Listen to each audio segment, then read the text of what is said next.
बच्चों जो next topic है हमारा वो है variation of atomic radii in the periodic table. Periodic table में आपकी जो एटॉमिक रेडियाई है वो किस प्रकार से वेरी करती है उसके बारे में हम बात करेंगे। तो हमें पता है पीरियोडिक टेबल में आप या तो लेफ्ट टू राइट किसी भी पर्टिकुलर पीरियड में मूव करते हैं या किसी पर्टिकुलर ग्रुप में मूव करते हैं फ्रॉम टॉप टू बॉटम। तो हम सबसे पहले बात करेंगे यहाँ पर the variation of atomic radii in a period, किस प्रकार से किसी भी पर्टिकुलर पीरियड में लेफ्ट टू राइट जाने पर एटॉमिक रेडियाई आपकी वेरी करती है।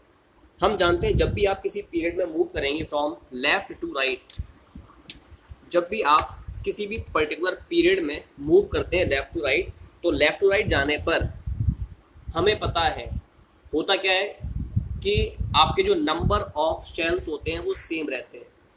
कोई भी पर्टिकुलर पीरियड है, जिससे मैं अगर यहाँ पर बात कर रहा हूँ, if I am discussing about lithium, beryllium, boron, carbon, nitrogen, oxygen etcetera, ठीक है। तो ये हम लोग यहाँ पर बात कर रहे हैं, it is your second period, it is your period 2, it is second period, ठीक। तो लिथियम का जो एटॉमिक नंबर है वो 3 होता है, इसकी वजह से इलेक्ट्रॉनिक कॉन्फिगरेशन 2,1 हो जाएगा। बेरिलियम का एटॉमिक नंबर 4 होता है, कॉन्फिगरेशन इज 2,2। बोरॉन का 5 होता है तो 2,3। कार्बन का 6 होता है तो 2,4। मैं 4 ही एलिमेंट्स ले रहा हूँ पहले। तो आप देख रहे हैं लेफ्ट टू राइट जाते हैं जब भी आप किसी पीरियड में, तो नंबर ऑफ शेल्स सेम रहते हैं। यहाँ भी 2 शेल्स हैं, यहाँ भी 2 शेल्स हैं, यहाँ पर भी 2 शेल्स हैं और यहाँ पर भी 2 शेल्स। लेकिन इसके साथ ही साथ आपका जो इफेक्टिव न्यूक्लियर चार्ज है वो बढ़ता है। इफेक्टिव न्यूक्लियर चार्ज का मतलब नंबर ऑफ प्रोटॉन्स बढ़ेंगे, जिसकी वजह से न्यूक्लियस आउटर मोस्ट शेल में पाए जाने वाले इलेक्ट्रॉन्स को अपनी ओर ज्यादा फोर्स से अट्रैक्ट करेगा। तो जब फोर्स ऑफ अट्रैक्शन बढ़ेगा तो क्या होगा, nucleus tends to attract the outer most shell electron by more force of interaction, जिसकी वजह से आपकी जो एटॉमिक रेडियाई है या जो आपका एटॉमिक साइज है वो आपका डिक्रीज करता है।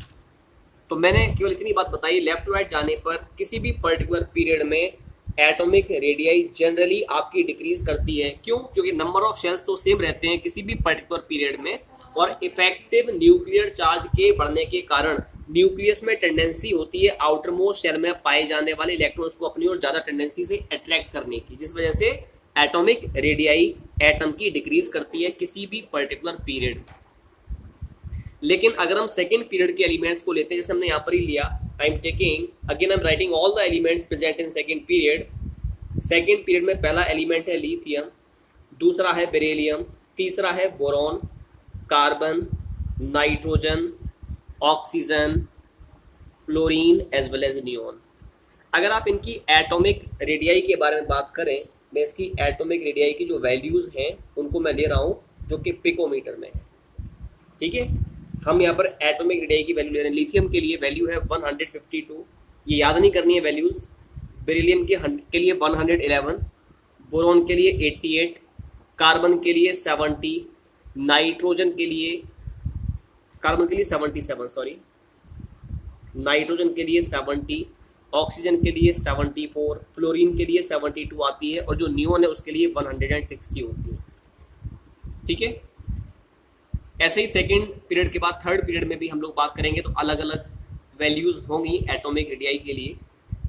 हमें ये वैल्यूज लर्न नहीं करनी, हम केवल इतना बताना चाहते हैं किसी भी पीरियड में लेफ्ट टू राइट जाने पर एटॉमिक रेडियाई डिक्रीज होती है।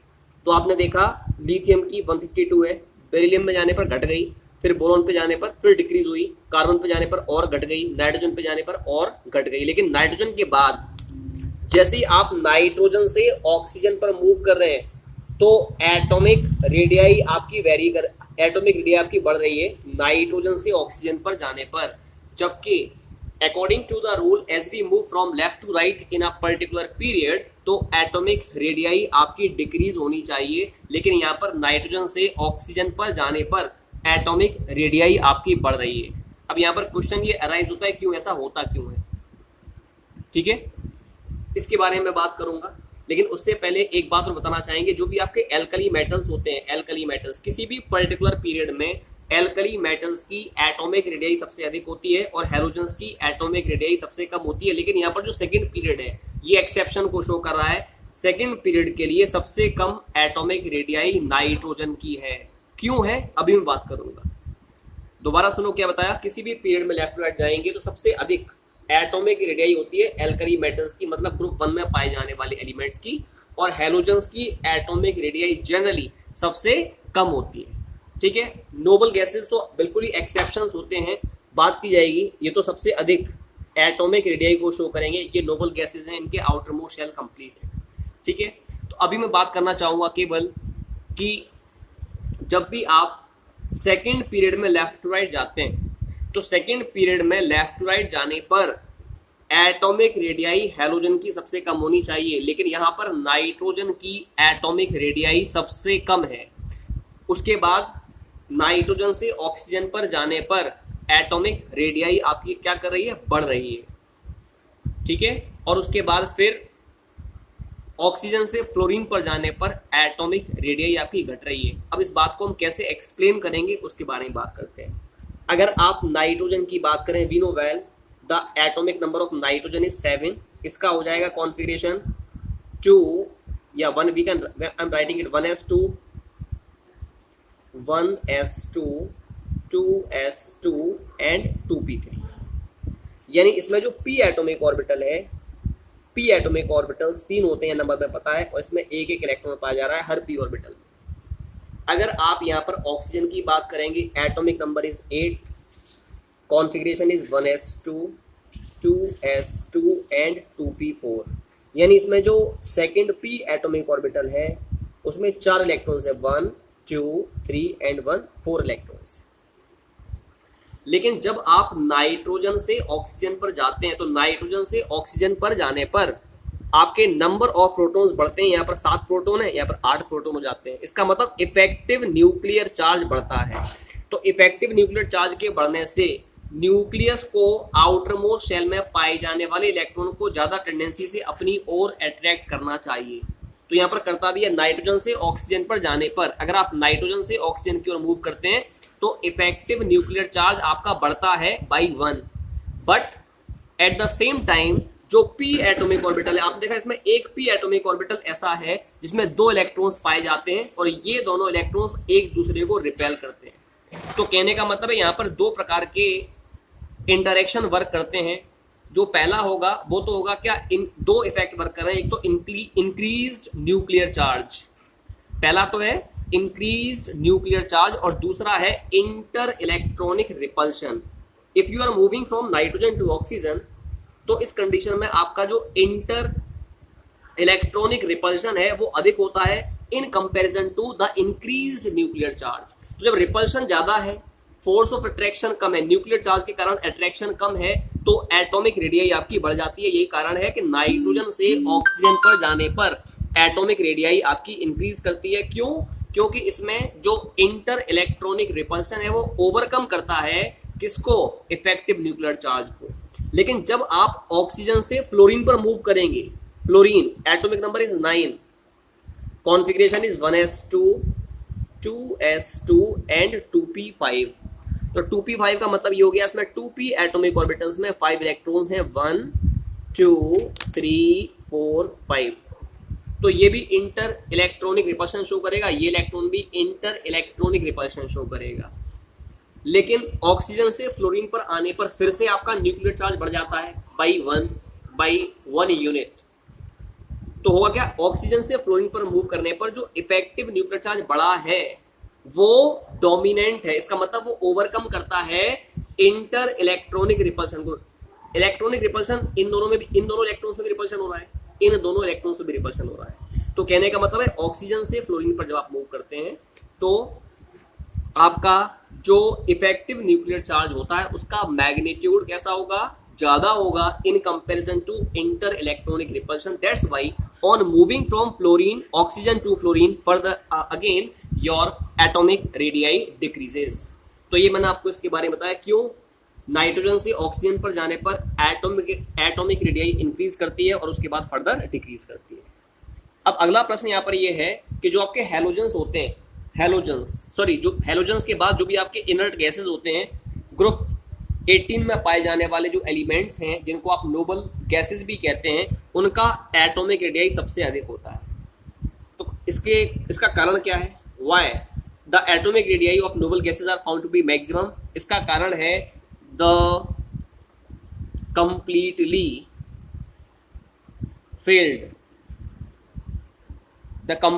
Field atomic orbitals. इनमें जो एटॉमिक ऑर्बिटल्स होते हैं वो कंप्लीटली फिल्ड होते हैं। अगर आप नियोन की बात करें, atomic number is 10, configuration is 1s2, 2s2 and 2p6। तो इसमें जो 2p एटॉमिक ऑर्बिटल्स हैं विच आर 3 नंबर, इनमें 6 इलेक्ट्रॉन्स है, 1 2 3 4 5 एंड 6। तो इन सभी ऑर्बिटल्स में जो इलेक्ट्रॉन्स है वो पेयर्ड है। इनमें इंटर इलेक्ट्रॉनिक रिपल्शन काफी अधिक होता है। तो इंटर इलेक्ट्रॉनिक रिपल्शन अधिक होने के कारण इनका जो साइज होता है वो कैसा होता है? मैक्सिमम होता है। साथ में हमें पता है जो आपके नोबल गैसेज हैं, दीजिए नोबल गैसेज ये कोवलेंट बॉन्ड तो बनाती नहीं है, ये किसी से रिएक्शन नहीं करते हैं। तो इनमें आपकी जो कोवलेंट रेडियाई होती है वो तो होती नहीं, because they do not have the tendency to form the covalent bond. That's why इनका जो एटॉमिक साइज होता है वो हम लोग वॉन्डर वॉल्स रेडियाई के टर्म्स में एक्सप्रेस करते हैं। और हम जानते हैं वॉन्डर वॉल रेडियाई जो होती है ना, वो कोवलेंट रेडियाई से अधिक होती है। तो नियॉन या जो भी आपके नोबल गैसेज हैं उनके साइज को हम लोग वॉन्डर वॉल्स रेडियाई के टर्म्स में एक्सप्रेस करेंगे। We know well that van der Waal radii is found to be more than that of the covalent radii. पिछले वीडियो में मैंने बताया था आपको कि वॉन्डर वॉल रेडियाई ज्यादा होती है in comparison to the covalent radii as well as metallic radii. तो इस वजह से आपकी जो नोबल गैसेज हैं उनका साइज ज्यादा होता है in comparison to the other elements present in the same group. So this was the variation of atomic radii in the periodic table in a period। ये किसी भी पीरियड में किस तरीके से आपकी जो एटॉमिक रेडियाई है वो वेरी करती है। अब इसमें जो दूसरा पॉइंट आएगा वो आएगा इन अ ग्रुप, कि अगर आप किसी भी ग्रुप में मूव करते हैं, सपोज किसी भी ग्रुप में हम लोग टॉप टू बॉटम मूव करते हैं, तो कोई भी ग्रुप है उसमें अगर आप टॉप टू बॉटम जाएंगे तो एटॉमिक रेडियाई पर क्या इफेक्ट पड़ेगा। जैसे मैं यहाँ पर फर्स्ट ग्रुप में ही एलिमेंट्स ले रहा हूँ, lithium, sodium, potassium, rubidium, caesium and francium. If you will write the atomic number, इसका होता है 3, 11, 19, 37, 55, 87। आप क्या करेंगे? If you will write it's configuration, इसका हो जाएगा 1s2 2s1। तो 1s2 आपका हीलियम नोबल गैस है, इसका कॉन्फ़िगरेशन होता है, या आप चाहें तो इसको पूरा लिख दीजिएगा 1s2 एंड 2s1। सोडियम का 1s2, 2s2, 2p6 और 3s1। पोटेशियम का 1s2, 2s2, 2p6, 3s2, 3p6 and 4s1। यानी इसमें केवल 2 शेल्स हैं, एक तो फर्स्ट शेल और एक दूसरा शेल। सोडियम में आपके 3 शेल हैं, ये फर्स्ट शेल है, ये सेकंड शेल है, ये थर्ड शेल है। पोटेशियम में 4 शेल है, first shell, second shell, third shell and fourth shell. तो आपने देखा टॉप टू बॉटम अगर आप मूव कर रहे हैं किसी भी ग्रुप में तो नंबर ऑफ शेल्स बढ़ते हैं। इसमें केवल 2 शेल्स थे लिथियम में, ये न्यूक्लियस, ये पहला शेल और ये दूसरा शेल। पहले शेल में 2 इलेक्ट्रॉन, दूसरे शेल में 1 इलेक्ट्रॉन। सोडियम में जाने पर सोडियम, या हो गया लिथियम की बात, सोडियम की बात की जाएगी, 3 शेल है, ये फर्स्ट शेल, ये nucleus, first shell 2 electrons, it is second shell, it contains 8 electrons, ये 8 इलेक्ट्रॉन्स है सेकंड शेल में, 6 और 2 8। और तीसरा एक शेल और है इसमें आपका 1 electron. If you will move to potassium, it contains 3 shells, nucleus, ये फर्स्ट शेल 2 इलेक्ट्रॉन्स है इसमें, ये दूसरा शेल है सेकंड शेल, इसमें आपके 8 इलेक्ट्रॉन्स हैं like this. This is your third shell, it also have 8 electrons. एक शेल और होगा इसमें, last one, which contain 1 more electron. तो आपने देखा कि जब भी आप टॉप टू बॉटम मूव कर रहे हैं, टॉप टू बॉटम मूव करने पर नंबर ऑफ शेल्स बढ़ते हैं। तो नंबर ऑफ शेल्स के बढ़ने से न्यूक्लियस और आउटर मोस्ट शेल में पाए जाने वाले इलेक्ट्रॉन का डिस्टेंस बढ़ेगा और एटॉमिक रेडियाई भी बढ़ेगा, फर्स्ट थिंग। दूसरी बात है टॉप टू बॉटम मूव कर रहे हैं तो एक तो क्या है, नंबर ऑफ शेल्स जो होते हैं आपके वो इंक्रीज करते हैं।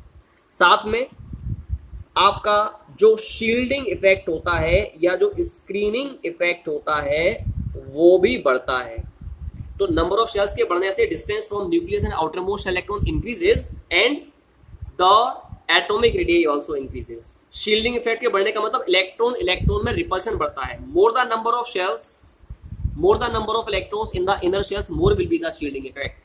तो नंबर ऑफ शेल्स के बढ़ने से आपका जो इलेक्ट्रॉन रिपल्शन है वो बढ़ता है, इसका मतलब शील्डिंग इफेक्ट बढ़ेगा। तो शील्डिंग इफेक्ट के बढ़ने से रिपल्शन बढ़ेगा, जिसकी वजह से एटॉमिक रेडियाई इंक्रीज होगा। साथ में टॉप टू बॉटम मूव करने पर बिकॉज एटॉमिक नंबर बढ़ रहा है, तो आपका जो Z इफेक्टिव है, जिसको हम कहते हैं इफेक्टिव न्यूक्लियर चार्ज, ये भी बढ़ता है।